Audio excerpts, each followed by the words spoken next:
दोस्तों आप सभी ने एप्पल के 3D टच के बारे में जरूर सुना होगा, लेकिन आज मैं आपसे बात करने वाला हूं माइक्रोसॉफ्ट के प्री टच के बारे में। नमस्कार दोस्तों, मेरा नाम है गौरव, आप देख रहे हैं टेक्निकल गुरुजी। चलिए शुरू करते हैं।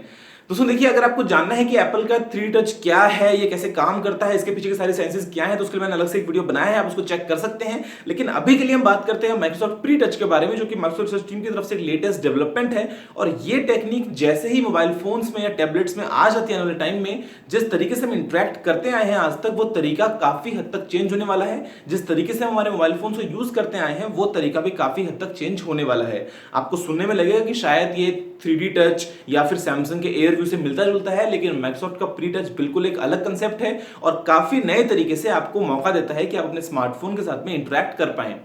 माइक्रोसॉफ्ट 3D टच में आपको देखने को मिलता है एक सेल्फ कैपेसिटिव टच स्क्रीन, चाहे वो आपके टैबलेट के लिए हो या आपके स्मार्टफोन के लिए हो। उसके अलावा जो आपका डिवाइस है, उसके जो चारों एजेस हैं, जो चारों किनारे हैं, ऊपर नीचे दाएं बाएं, वहां पे आपको सेंसर्स देखने को मिलते हैं, जिसकी मदद से क्या होता है कि जैसे ही आपने अपने फोन को ग्रिप किया, तो आपने सीधे हाथ से उसको ऐसे पकड़ा है या आपने उल्टे हाथ से पकड़ा है या फिर आपने उसको टेढ़ा करके ग्रिप किया है दोनों तरफ साइड से, तो वो सब चीजें जो आपका डिवाइस है वो आराम से जज कर सकता है। उसके अलावा जो स्क्रीन है, क्योंकि वो एक सेल्फ कैपेसिटिव टच स्क्रीन है, तो ऐसे में क्या होगा कि आप बिना स्क्रीन को छुए हवा से ही स्क्रीन में एक इंपल्स पैदा कर सकते हैं, जिससे स्क्रीन को पता होगा कि स्क्रीन के ऊपर आपकी उंगली इस टाइम पे किस जगह पे है। सैमसंग के एयर व्यू में ऐसा होता है, लेकिन ये चीज अलग है क्योंकि इसके अंदर आप हवा में ही मल्टी टच भी कर सकते हैं। उसके अलावा एयर व्यू की तरह सिर्फ किसी एक पॉइंट के ऊपर वो ट्रैक नहीं करता है, वो आपके पूरे फिंगर को या आपके पूरे अंगूठे को ट्रैक करता है और वो ये पता लगाता है कि आपके फिंगर का या आपके थंब का कौन सा पार्ट स्क्रीन के कितना नजदीक है, कौन सा पार्ट कितना दूर है। तो ये टेक्निक काफी अलग है।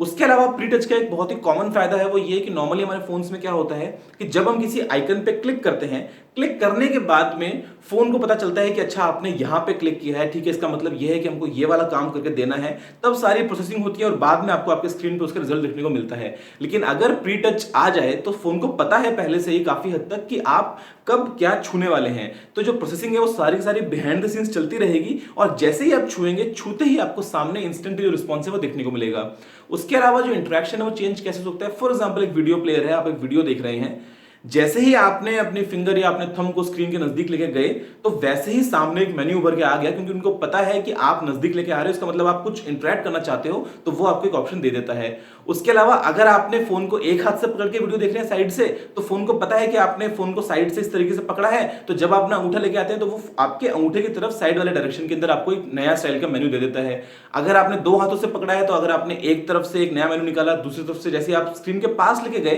तो पास लेके जाते ही अपने आप एक नया मेन्यू पॉपअप हो जाता है। तो कंसेप्ट जो है वो काफी यूनिक है। इसके अलावा वेब ब्राउजिंग वगैरह के अंदर भी अगर आप एक ब्राउजर में है, तो आपको तरह तरह के कोई भी मेन्यू ऑप्शंस नजर नहीं आएंगे। जैसे ही अपने फिंगर को उसके ऊपर रोल करते आएंगे स्क्रीन के ऊपर, तो आपको जितने भी आपके लिंक्स होते हैं, जितने भी आपके हाइपर लिंक्स हैं, वो सभी वहां पे हाईलाइट हो जाएंगे और आप बड़े आराम से उनको यूज कर सकते हैं। ऐसे में ही आप बिना स्क्रीन को छुए अपने सिर्फ स्क्रीन के ऊपर अपनी दो उंगलियों की जेस्चर से पेज को जूम करना, बैक जाना, फॉरवर्ड जाना, वो सारे काम आप कर पाएंगे। दोस्तों इसके अलावा इसके अंदर जो टेक्निक है वो काफी हद तक 3D टच से मिलती जुलती है। उसमें क्या होता है, फॉर एग्जांपल आपने एक फाइल मैनेजर में हो, आपने एक आइकन पे क्लिक किया, जैसे ही आपने उस पर क्लिक किया तो वो तो सेंस कर लिया कि आप यहाँ पे क्लिक कर चुके हो। अब अगर आप अपनी दूसरी फिंगर को स्क्रीन के नजदीक लेके जाते हो उसी टाइम पे, तो ऐसे में वो उसी फिंगर के नीचे आपको नए ऑप्शन दे देगा, cut, copy, paste, delete, share. तो इन सब ऑप्शंस में आपको एक तरीके से ये मानिए कि लॉन्ग प्रेस करके फिर ऑप्शंस में जाना है, या वो सारे काम आपको नहीं करने पड़ेंगे। सिर्फ आपको अपनी एक फिंगर से टैप कीजिए, दूसरी फिंगर नजदीक लेके आइए और आपको सारे ऑप्शंस वहां पे देखने को मिल जाएंगे। ऐसे में ही, क्योंकि ये ग्रिप भी सेंस कर सकता है, तो अगर आपने एक हाथ से अपना फोन यूज किया है, तो अगर आपने एक हाथ से फोन को यूज करते हुए किसी आइकन पे टैप किया है और उसके बाद में आपने बस जरा सा एक सेकंड के लिए वेट भी किया, या अगर आपने बस टैप किया और थोड़ा सा फर्म टैप किया, तो उसको पता है कि अगर आप एक बस जल्दी से टैप करते हैं, इसका मतलब आप ओपन करना चाहते हैं। अगर आपने एकदम प्रिसाइजली धीरे से लाके टैप किया, इसका मतलब आप वहां पे नए ऑप्शंस देखना चाहते हैं। तो ऐसे में आपको नए ऑप्शंस वहीं पे ही एक हाथ के लिए दिख जाएंगे। इसके अलावा अगर आप किसी ब्राउजर वगैरह में हैं, या अगर आप किसी एक टेक्स्ट है आपके स्क्रीन पे और आप स्वाइप करते हैं, तो अगर आपने जल्दी से स्वाइप किया, इसका मतलब ये कि आप उसको स्क्रॉल करना चाहते हैं। और अगर आपने एकदम प्रिसाइज उसको स्वाइप किया है, तो इसका मतलब आप सिलेक्ट करना चाहते हैं।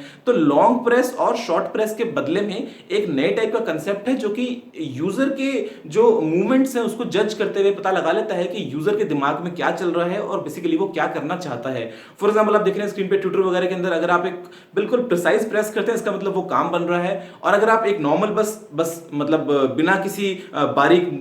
कंट्रोल के आप डायरेक्टली अपने स्क्रीन पे टैप करते हैं इसका मतलब आप बस वहां पे टैप करना चाहते हैं थोड़ा सा बड़ा देखने के लिए। तो ये सारे जो कंसेप्ट है उसमें काफी यूनिक हैं। आप चाहे हम बात करें 3 टच के रिप्लेसमेंट की, चाहे हम बात करें सैमसंग के एयरव्यू की रिप्लेसमेंट की, चाहे हम बात करते हैं कि जिस तरीके से हम इंटरेक्ट करते हैं जो आपको नए नए मेन्यूज वगैरह उभर के आ रहे हैं, तो ये काफी एक अलग कंसेप्ट है। आने वाले दिनों में अगर ये चीज स्मार्टफोन्स में आती है, हालांकि माइक्रोसॉफ्ट टीम जो है वो काफी इस तरह के डेवलपमेंट्स करती रहती है, जरूरी नहीं है कि हर चीज स्मार्टफोन्स में आ जाए, लेकिन अगर ये टेक्निक आ जाती है तो जो इंटरेक्शन है वो काफी यूनिक होने वाला है और जिस तरीके से हमारे फोन्स को हम यूज करते हैं वो काफी बदलने वाला है। दोस्तों मुझे उम्मीद है कि वीडियो आपको पसंद आया होगा। अगर आपके उनमें कोई भी सवाल है, सुझाव हो माइक्रोसॉफ्ट प्री टच के बारे में या इन जनरल चैनल के बारे में, तो नीचे कमेंट करना ना भूलिएगा। और अगर आपने अभी तक टेक्निकल गुरुजी को सब्सक्राइब नहीं किया है तो चैनल को सब्सक्राइब भी कर लीजिए, क्योंकि मैं आपके लिए यहाँ पे रोजाना इसी तरह की टेक वीडियोस लेके आता रहता हूं। अभी के लिए इतना ही। जय हिंद, वंदे मातरम।